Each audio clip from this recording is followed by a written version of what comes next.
মানে এগুলোর কোয়েশ্চেন কিন্তু আমাদের মাথায় সবসময় কাজ করে, যেহেতু আমরা মানুষ, আমাদের অনেক ভেবে চিন্তেই সবকিছু ডিসিশন নিতে হয়।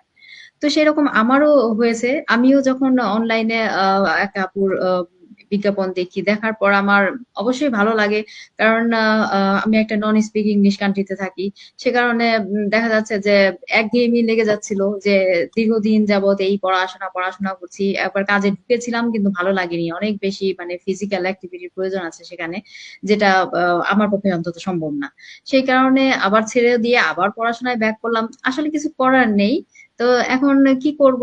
তো পড়াশোনা চলছে। আর তারপরে তো কোভিড এর পর দেখা গেছে মানুষের নানান রকম হেলথ ইস্যুস চলে আসছিল, যে আমিও সেটাতে ভুগেছি।